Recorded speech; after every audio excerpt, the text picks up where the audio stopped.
orang-orang yang beriman, yang punya karakter amanah, karakter amanah itu karakternya. Dia beriman, karakternya amanah, jadi pemimpin. Ketika seseorang yang punya tautan kuat dengan Tuhan dia, melekat iman dalam jiwanya, tenang kepribadiannya, memimpin dalam kehidupannya, maka kepemimpinannya akan cenderung membawa maslahat nilai-nilai kebaikan dalam kehidupan. Maka turunlah kemudian ayat-ayat, 10 ayat memberikan sikap-sikap ini. 1. Maaf, saya cepat. Dia akan membawa tipikal yang menenangkan bagi masyarakat yang dipimpinnya. Itu karakter pertama, pemimpin yang amanah. Jadi bukan sekedar untuk pribadinya, dia pun memberikan ketenangan untuk masyarakatnya. Dan yang menarik dalam Islam, latihan detil untuk mendapatkan sifat ini, sampai semua nabi diminta oleh Allah langsung untuk menggembala kambing. Latihan merawat rakyat, umat, masyarakatnya untuk mendapatkan ketenangan. Ternyata latihannya pelihara kambing. Bapak Ibu teman-teman, saya riset, datang ke Pacet, satu bukit yang cukup tinggi di Bandung, itu ada tempat perawatan kambing yang sangat cukup bagus. Saya penasaran membuktikan tentang hadis ini, lalu naik ke Pacet, saya lihat apa istimewanya merawat kambing. Allahu Akbar, saya temukan salah satu rahasianya. Begitu datang bawa makanan, kambing yang dekat teriak, "Meh." Yang jauh, yang kelihatan nggak punya peluang, lebih kencang teriakannya, "Meh." Ternyata teriakan saat lapar beda dengan teriakan saat dia sakit. Yang sakit, "Meh." Beda dengan teriakan ketika dia merasa terancam, "Meh." Jadi ternyata kambing itu ada ragamnya. Bukan sekedar mengatur, masukin ke kandang, menggembalakan. Orang-orang yang telah terbiasa tahu dengan teriakan kambing, mudah dia mengamati perilaku-perilaku masyarakat ketika menjadi pemimpin, sehingga paham dia dengan keluhan-keluhannya. Mungkin di Jogja ketika yang Bantul teriak, "Meh," jalan rusak. Beda dengan condong catur, "Meh," proposal belum cair tuh. Nah, karakteristik yang seperti itu ketika dibawa menjadi kepemimpinan amanah, menjadi solusi. Jadi bagaimana caranya ketika memimpin, memberikan kedamaian, ketentraman. Dan dengan kedamaian itulah ketenangan menjadi stabil dalam konteks kepemimpinan. Satu bangsa negara dikatakan stabil, syarat yang keduanya setelah kemapanan ekonomi itu stabilitas keamanan. Alladzi at'amahum min ju' wa amanahum min khauf. Jadi kalaupun ekonominya kuat, bagus, tapi rakyatnya nggak tenang, masalah. Maka karakteristik yang kedua, amanah, berlatih dengan ibadah, melahirkan kedamaian, dan refleksinya ada pancaran-pancaran dalam nilai-nilai objek kepemimpinannya. 3, saya cepat. Wahum muhtadun. Wahum muhtadun. Setelah memberikan ketenangan pada jiwanya, merubah dirinya semakin menjadi lebih baik, maka yang ketiga, dia mendapatkan bimbingan langsung dari Tuhan, dari Allah Subhanahu wa Ta'ala, untuk menata seluruh aktivitasnya. Jadi karakter, jadilah amanah. Karakter moralnya disebut dengan iman, rasanya disebut dengan aman, karakter kinerjanya disebut dengan amanah. Contoh cepat sebelum ke kepemimpinan. Mari kita tarik ke dalam sisi personal pada diri kita. Bapak Ibu teman-teman, kalau kita riset, semua ayat dalam Al-Quran yang berbicara tentang perilaku tubuh kita, itu rata-rata dibuka dengan kata iman. Kita ambil contoh dari mata dulu. Apa fungsinya mata? Melihat. Kalau melihat itu masih netral, dengan hewan masih sama. Manusia melihat, kambing melihat. Manusia melihat, sapi melihat. Tapi perhatikan ketika Allah memberikan fungsi pada mata kita manusia yang dihisap, sedangkan hewan tidak dihisap. Quran surah ke-24 surah Cahaya ayat 30 untuk laki-laki, ayat 31 untuk perempuan. Sebelum fungsinya itu imannya dulu. Qul lil mu'minina yaghuddu min absarihim. Ya Muhammad SAW, viralkan. Terjemah yang paling cocok sekarang dibandingkan katakan itu viralkan.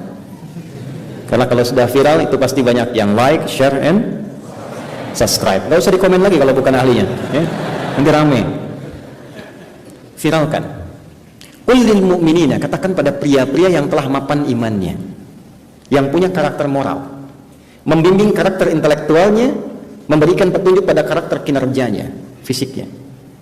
Mulai dari mata, yaghuddu min absarihim. Orang yang punya iman, imannya pasti akan membimbing pandangannya, hanya akan melihat yang positif, yang baik-baik saja. Tuh lihat peralihannya. Alhamdulillah. Di orang yang punya iman yang benar itu, karakter kinerjanya dibimbing oleh jiwanya. Jadi yang pertama disebutkan itu bukan fungsinya dulu, imannya dulu. Jadi begitu dia melihat sepersekian detik dengan cepat, imannya memberikan bimbingan pada pandangannya. Ini pasti kalau sudah ada iman. Kalau nggak ada standar dilihat, kebijakan-kebijakan tidak sesuai karena matanya sehat. Turun dari mata, turun ke wah, langsung ke hati aja. Lisan dulu, langsung ke hati aja. Ke lisan. Coba, ya. Ini semua nih kita riset ya, dari mata ke lisan. Ini yang simpel-simpel dulu. Quran surah 49 ayat 11 sampai 12. Ya ayyuhalladzina amanu, imannya dulu sebelum lisannya. La yasra qaumin qaum, la yaghtab ba'dukum ba'dha. Hei orang yang sudah punya karakter moral melekat pada dirinya, sudah punya iman. Imanmu pasti membimbing engkau untuk punya karakter amanah yang menuntun lisanmu berkata yang baik. Jadi nggak mungkin di lisan orang beriman itu keluar kata-kata kotor, nggak mungkin. Nabi mendetilkan, man kana yu'minu billahi wal yawmil akhir falyaqul khaira aw liyasmut. Sepanjang orang itu merasa beriman, itu imannya akan membimbing lisannya berkata yang baik, tak mampu dia diam. Itu karakter beriman. Jadi nggak mungkin ada kata-kata yang kotor yang keluar. Celaan, cacian, hoax, jorok yang tidak bernilai, itu bukan karakteristik orang beriman. Karena itulah kenapa saat Ramadan semua ini dilatih, termasuk latihan-latihan mengondisikan iman kita sehingga membentuk karakter moral. Coba lihat, bukankah saat puasa bukan amar ma'ruf saja kan? Ada nahi mungkarnya. Coba cek, Anda yang sepemarah apapun saat puasa pasti ditahan marahnya. Pasti itu. Ada seorang ayah pemarah, jalan dengan istrinya, suami dengan istrinya, itu setiap waktu terpancing marah terus. Buka jam 6 kurang seperempat, ada tetangga provokasi, dia tahan gak marah, istrinya bingung, tumben gak marah. Ditanya sama istrinya, Pak kok gak marah? Ntar habis maghrib. Coba cek, bukankah saat Ramadan semua tertata, ditahan kan karakter-karakter yang kurang baiknya, dievaluasi, ditransformasikan lagi menjadi lebih baik. Itulah yang dimaksud karakter moral dari iman, melahirkan aman, mewujudkan karakter yang disebut dengan amanah. Kalau kita akumulasikan dari ujung kepala sampai ujung kaki menjadi pribadi yang baik, maka dirubah namanya oleh Allah dari sekedar manusia, insan, menjadi ibad, jamak dari kata abdun. Maka kalau sudah menjadi ibad, lisannya baik, pandangannya baik, tangannya baik, kakinya baik, kemanapun dia berpetualang, jadi apapun ia, pasti akan membawa maslahat dalam kehidupan. Surah ke-25 Al-Furqan, wa ibadur rahmanil ladzina yamshuna 'alal ardi hauna wa idza khatabahumul jahiluna qalu salama. Itulah sebabnya 10 tahun di Mekah sebelum hijrah ke Madinah yang dilatih oleh Nabi kepada semua sahabat itu penguatan iman. Dari 40 sahabat utama yang belajar pertama di Mekah, mereka menjejak kemanapun sukses membawa nilai-nilai perubahan yang berkemajuan. Tak ada satupun yang tidak baik ketika dipijak. Silahkan cek Amr bin As ekspedisi dari Libya, dari Mesir, Libya, Tunisia, Maroko, Aljazair sampai ke Syam. Semua tempat yang dipijak berubah menjadi muslim dan maju. Afrika Utara jadi provinsi, gubernurnya kelak menjadi Musa bin Nusir, panglimanya Tariq bin Ziyad, dan dibawa ke Iberia, Portugal dengan Spanyol saat ini, maka muncul peradaban selama 7 abad. Dibawa ke Fes, muncul peradaban. Dari 12.000 sahabat, 38 panglima, satu kekuatan panglimanya bisa merubah Persia dan Romawi pada masa itu. Maka sekali lagi, kita tarik karakteristik kepada diri kita masing-masing. Bukan hanya kita harapkan si fulan dan si fulan. Setiap kita adalah pemimpin. Minimal untuk dirinya sendiri. Maka Ramadan, mari kita jadikan sebagai satu momentum untuk merubah diri kita menjadi lebih baik. Meningkat keimanannya. Coba cek sampai dengan, malam keempat ini. Sudahkah terhubung dengan Allah dengan cara yang baik? Bagaimana kalau diwafatkan malam hari ini? Bekal apa yang kita bawa menuju Allah? Pancaran yang keduanya, coba lihat lingkungan sekitaran kita. Jangan-jangan Anda safnya paling depan, paling awal datang ke masjid, tapi hubungan dengan orang tua belum baik, dengan teman-teman belum baik, dengan pribadi sendiri bahkan belum berdamai. Itu bukan karakter mukmin yang sempurna. Iman ketika tertanam pada jiwa, dengan Allah baik, dengan sesama baik. Saya akhiri dengan hadis Nabi SAW.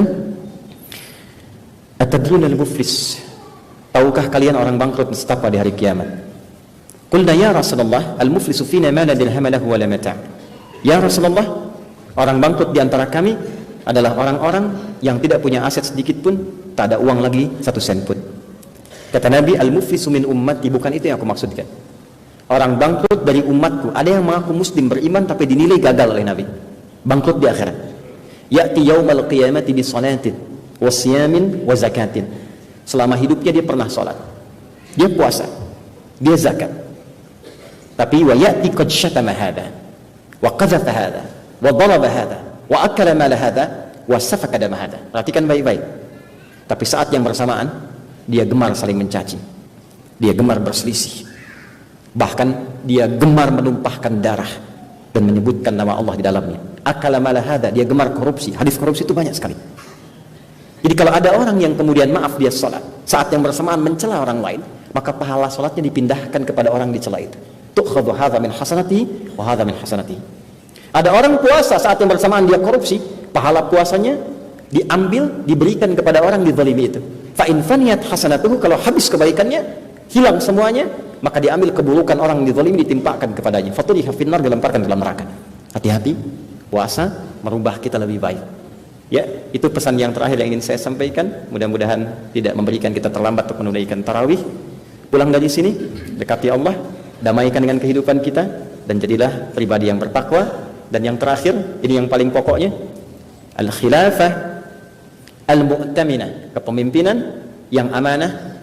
Kita simpulkan tidak akan terlepas dari 3 ciri pokok tadi. Tersambung dengan Tuhan, punya sifat-sifat yang baik, memberikan nilai ketenangan dalam berkehidupan, dan yang terakhir teman-teman sekalian, yang keempat, dia bisa membawa perubahan-perubahan yang berkemajuan, yang kelima, dan membawa nilai-nilai keadilan yang merata. 5 ini alhamdulillah oleh para pendahulu kita telah dirumuskan dalam Pancasila. Keseluruhannya sudah ada di situ, dan itu kalau mau dikaitkan dengan ayat-ayat Quran, relasinya sangat tajam sekali dan tidak bisa dipisahkan. Jadi Anda bisa katakan hubungan syariat Islam dengan hubungan Pancasila, hubungan yang sangat erat, karena nilai-nilai dasar Pancasila itu terkandung dalam nilai-nilai Al-Quran. Jadi kalau ditanya apa hubungan antara umat Islam atau syariat Islam dengan Pancasila, katakan hubungannya baik-baik saja, tidak ada masalah. Saya kira itu Bapak Ibu sekalian, terima kasih banyak.